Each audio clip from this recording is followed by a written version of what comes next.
Hey everyone, welcome back. This week we're going to be restoring a Sun desktop storage pack Archive Viper QIC 150 tape drive. Let's get started.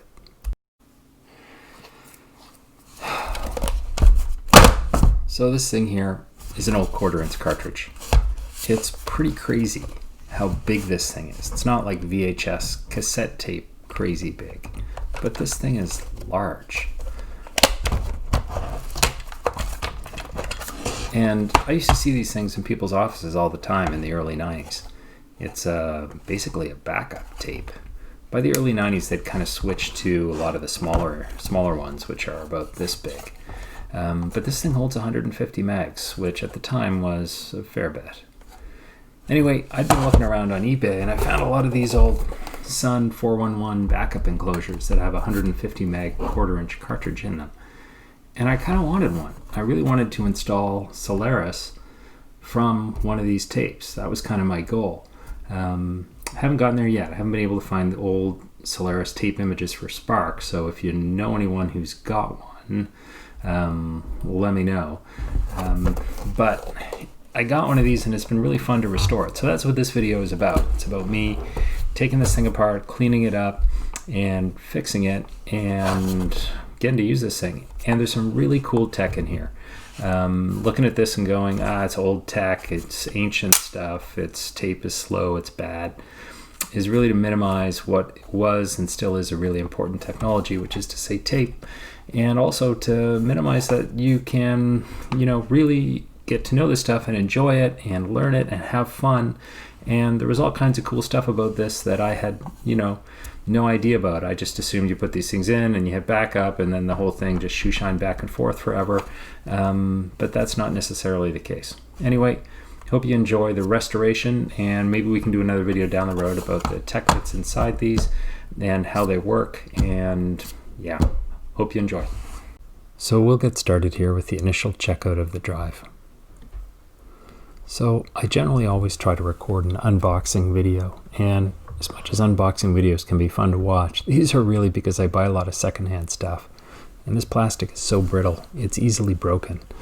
So it's helpful to be able to say whether you've got shipping damage or not. But here's the drive. Pretty straightforward.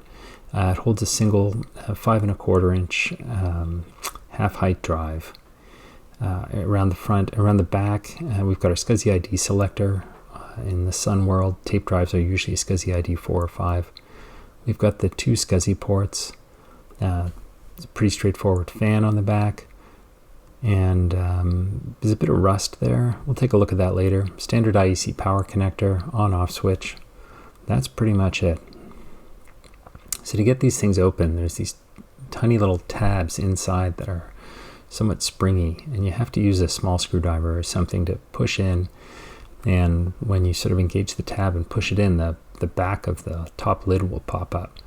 You can pry it up, and you have to be so careful. All this old ABS is getting super brittle, and there's these tiny little tabs almost all around this thing. You can see there's two little tabs here in the front. So you have to sort of very slowly and carefully and gingerly kind of pry it off, and it makes all sorts of horrible noises when you do. So the only sort of user operable thing on these tape drives is this sort of engagement switch on the front.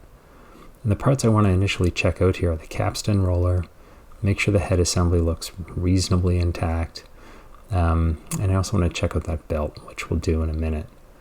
So these capstan rollers can get really, really gummy, and if you try to use them with tapes, you can just wind up with this horrible black tarry mess inside your tape.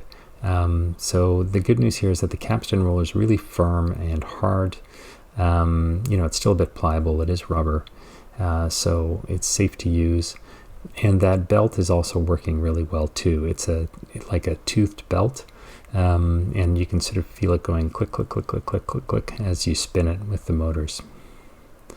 So initial idea to check out here is just to check out these power supplies. These things are 20, 30 years old now. You want to make sure the voltages are safe. So looking at the 5-volt rail, we've got 5.4 volts coming out of this thing.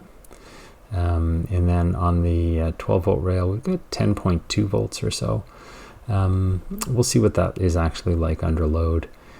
Still might be enough to be able to drive the drive motors in this thing.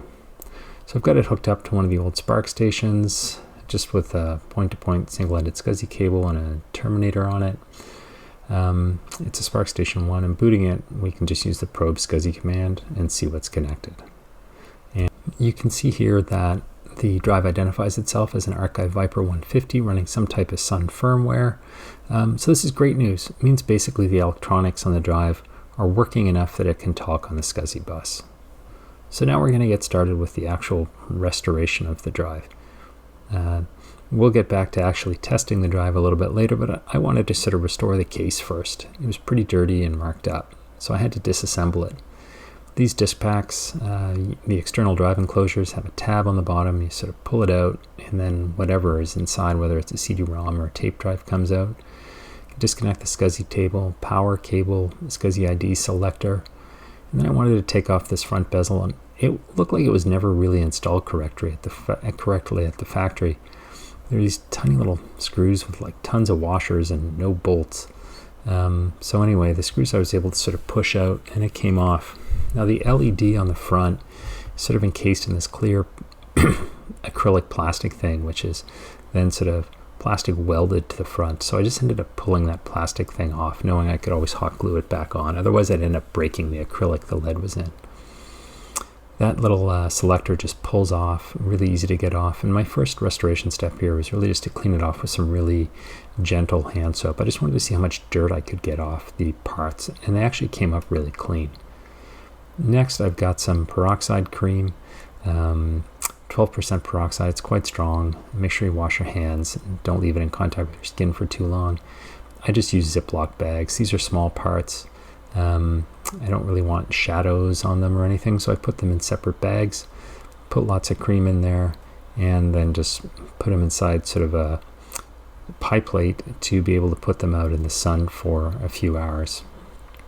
Now this was all done in the fall.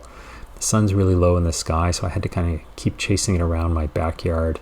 But I was really shocked at how easy this was, and disappointed I haven't done it before. But I was able to basically keep these things retrobrighting for only about 2 hours worth of decent sunshine. And even a really weak sort of fall northern hemisphere sun, these things got really white really, really quickly. So anyway, once I get them out, just give them a rinse off.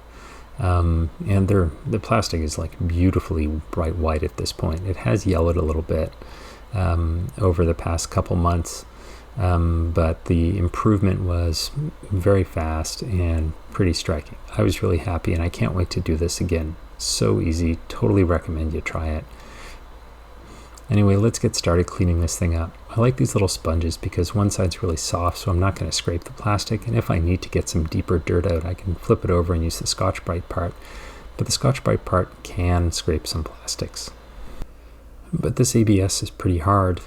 And I didn't use it that much. The problem here is there's all this crazy, sticky, thick, puffy sticker residue on the bottom of this thing.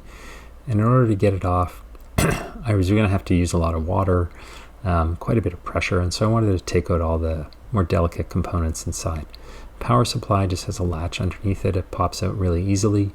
And the sort of back panel circuit board, fan, SCSI ID selector, SCSI port assembly does come out fairly easily as well. You really just need to be extremely sort of delicate and gentle. There's a number of clips you can pop up, no real screws, and it does just pop out. Great, so once we've got this guy out, I was really able to see the extent of rust and sort of there's like dark black sort of thick crud. I'm sure it was related to corrosion or whatever was there, and you can even see some sort of green copper type corrosion on some of those HD50 connectors.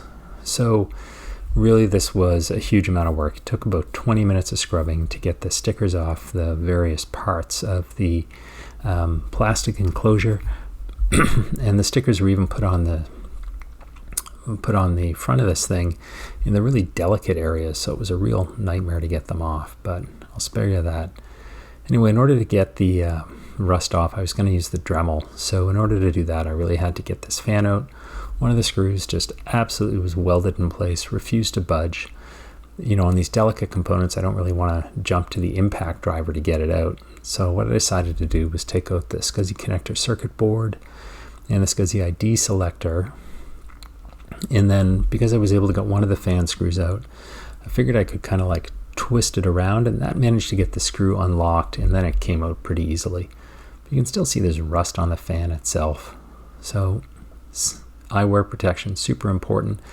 And I got the wire wheel cup out to try and get a bit of better control, but this thing just spalled off little wire fragments continuously while I was using it. So if you do this, you have to be super careful, at least make sure you're protecting yourself.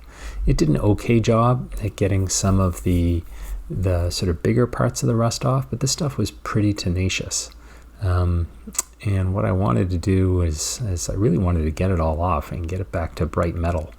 And this thing just wasn't doing it. But I managed to switch to a Scotch-Brite wheel, and I'm new to this Dremel stuff. I haven't really used this. I just sort of bought a kit of a whole bunch of parts.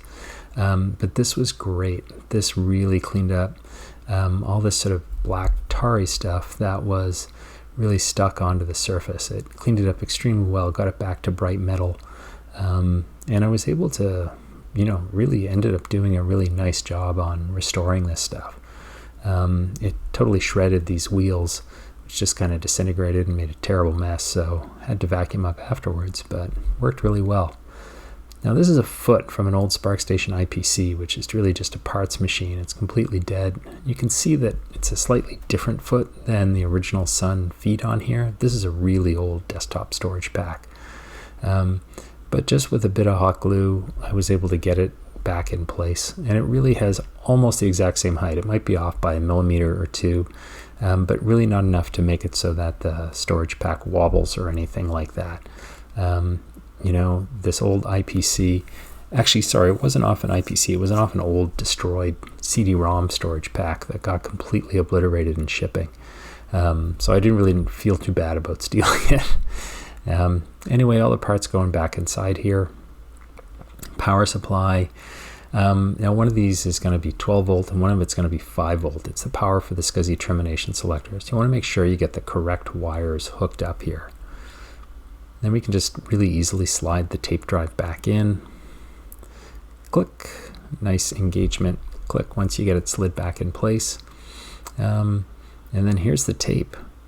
Now I'm just going to load the tape, and if you look behind the tape, you'll see the head move once we get it engaged.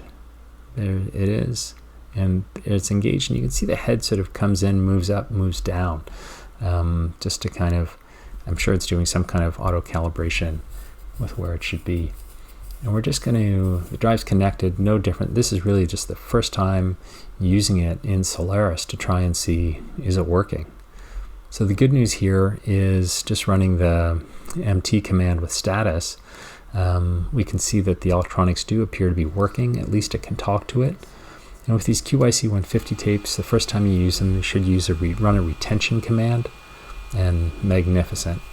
The drive appears to be working. Motors are running. So basically that was it. I haven't even cleaned the heads yet. I had a really hard time finding a cleaning kit, and I wanted to go through the archive Viper manuals that I found at bitsavers.org. But anyway, I just wanted to do an initial read-write test. You can see the LED isn't on here. It had gotten disconnected when I disassembled the drive, so I had to take it all apart again and put it back together. But here I just wanted to run an initial tar command in Unix as the tape archive and back up a file just to see if it could work. And man, it was doing tons of shoe shining. I don't know if it's because the SparkStation 1 Plus is so slow. I don't know if it's because the drive heads are dirty, but it does seem to be working. I'm hoping to do another one of these videos on some more of the QIC 150 theory that I found, which is actually really cool. I've got another 8mm drive that I want to do a mini restoration on and take a look at the theory behind those helical drives as well. So anyway, I hope you'll join me in the future. This one was actually a ton of work, but it was a lot of fun to make, and I hope everyone has a great week and stay safe and happy retro computing.